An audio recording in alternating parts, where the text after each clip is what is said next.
one told you life was gonna be this way. Your job's a joke, you broke, your love life's the old way. It's like you're always stuck in second gear. When it hasn't been your day, or maybe your month, or maybe your year. But I'll be there for you.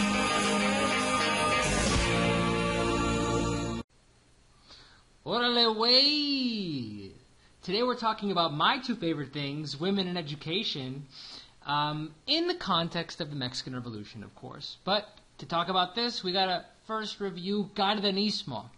Last class, we talked about the baller, Cardenas, and all that he did for Mexico. So let's review one more time. During his rule of Mexico, GDP was growing at an annual rate of about 25%. That's huge. Just for context, your current economy, the United States, is at about 2% growth right now. 25%, baby. And he used all that money that he got to fund education and the infrastructure of the country. He gave more land to the poor than all of his predecessors combined. And that land that he gave them, he helped them. He formed what we're called ejidos. These are cooperative farms where people work together to make the same profit together. And he also taught them to protect themselves because old landowners might come over and try to attack them for having such revolutionary ideas. He also accepted that workers needed to go on strike, and whenever they did go on strike, he definitely sided with them, especially in two important cases, the first of which was the railroad industry, and it ended up nationalizing the railroad industry, and then the oil industry, in which he created the huge entity Pemex, the state-run Mexican oil entity that today is a $400 billion operation. It is the second largest enterprise in South America. The only entity bigger is Petrobras. I couldn't remember the name of it last time, the Brazilian state oil company. So just to make you understand how big of a deal this is, it is still a company today. So today we're talking about ladies. Let's pause real quick so you can copy this down. All right, las soldaderas. I've had a tough time saying that word during this series of lectures, las soldaderas.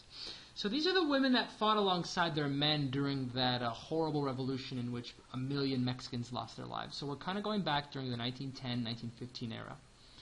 Why did women follow their men? Because they didn't want to get raped or kidnapped, and they wanted to support their husbands, and they'd support them in several ways. They'd set up camp so that they would have a small home to come to after a battle for the day. They would clean the soldiers, they would cook for them, they'd care for their horses, they would provide medical care. Some of the even more badass soldaderas earned the name, and they fought in some of the battles or became sexy spies. One of the more popular ones was Amelia Robles. She got so high, she actually became a colonel and was so admired and revered that she received war pension for fighting in the war. Now, those that didn't want to go and fight still filled the jobs, like in the United States when people went after World War I and World War II, the ladies filled the jobs the men had abandoned. And they had to work to support their abandoned families, so they would teach at girls' schools, they ran newspapers, they operated telephones, they even formed a telephone union. And as soon as this war was over, after about a decade or so, it would be these same soldaderas and working women that would fight for women's rights in Mexico in the 1930s. So let's look at some hot and sexy photos of these fighters right here. You don't want to mess with Abuela. She's packing heat. Here we can see them moving alongside with their husbands that are going and marching. Here we can see a pretty young thing with a gun. Don't play around. And here we can see them. They've got ammo on their sides, and they're aimed and ready to fight against anyone who's challenging them. Soldadera, right here, an anime version of a soldadera. And here we can see a pretty damn cool photo of like not only a soldadera but like a weird Mexican flamenco kind of dancer in the middle. Some of the art of the soldaderas. Here we can see a happy woman, and in the background going alongside, a woman holding a pistol right here. A very happy woman proclaiming the liberty of Mexico with ammo alongside. This is truly the image of the soldadera, a woman with ammo alongside, kind of like Pancho Villa. So let's look at this short little video on the soldaderas that explain their role. And they would hop on trains and go from town to town protecting their men. It was a big part of the Northern Army under Pancho Villa, under Orozco. It was during that era. Are sometimes spectacular. Yet some of his most important innovations are practical, like his extensive use of the railroad.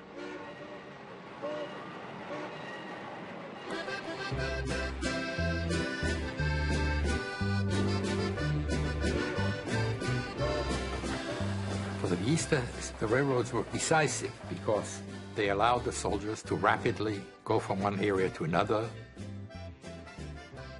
The soldiers would sit on the roof, the horses in the cars, and it gave the Villa Army a tremendous mobility. It also gave Villa a unique opportunity to care for his soldiers. All his trains were followed by hospital trains. And also, it allowed Villa to do something that Zapata had less interest in, namely take the families of the soldiers along. In the trains, the soldaderas, the women, fulfilled a very useful function. They foraged for food, cooked, tended frequently to the wounded, and many of these women fought as well.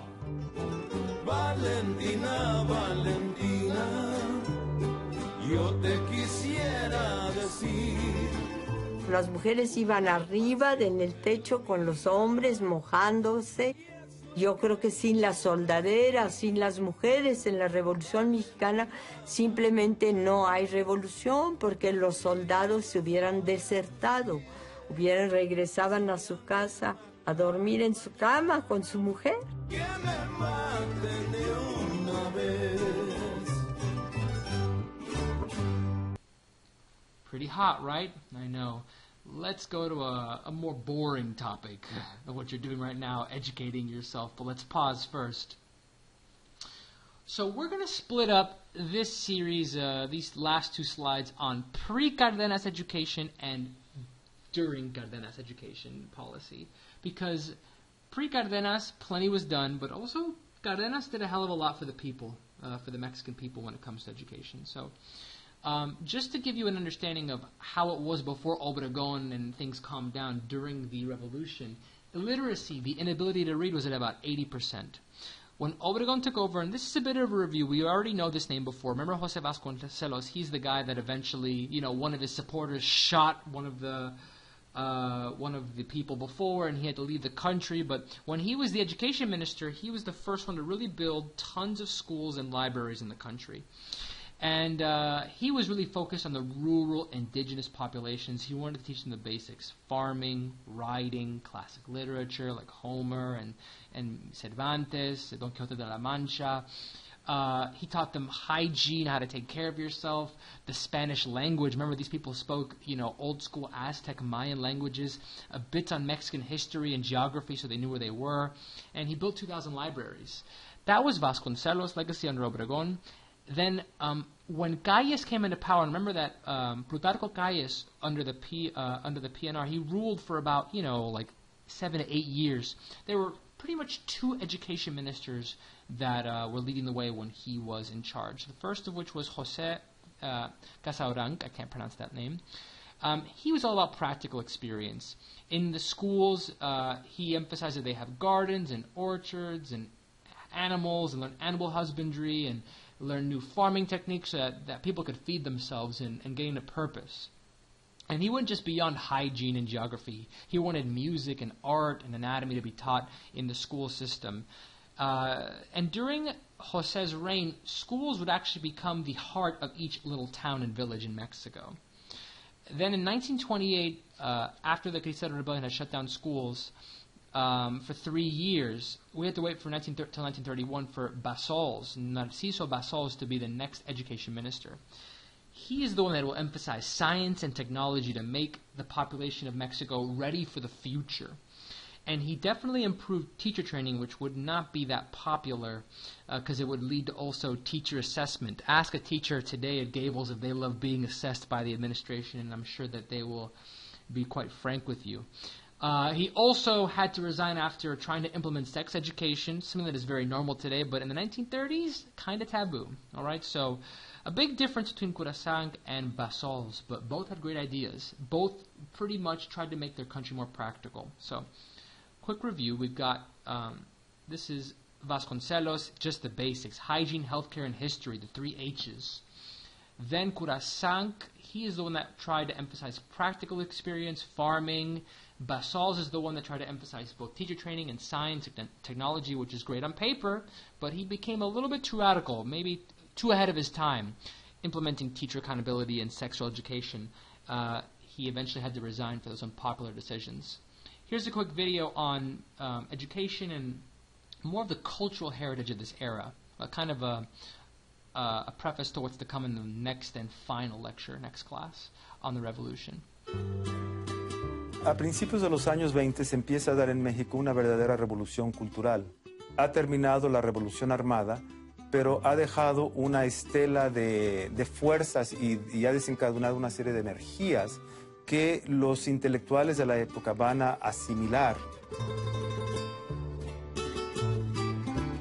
Beginning in 1921 with the establishment of the Secretariat of Public Education, the federal government implements a vast social and cultural program involving education, literature, and the arts.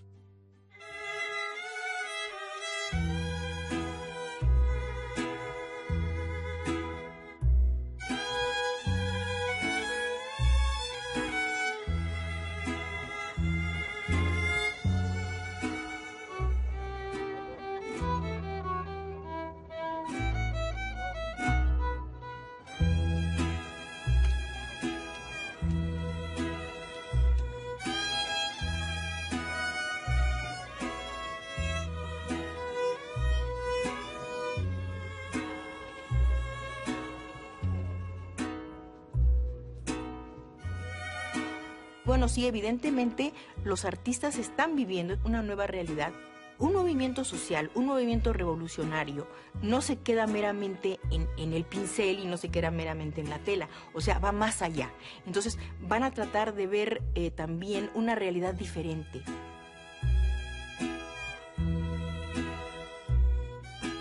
Y entonces también los temas van a estar hablando de un nuevo concepto mexicanista, o sea, un nacionalismo diferente. Es siempre buscar nuestras raíces, buscar nuestros orígenes.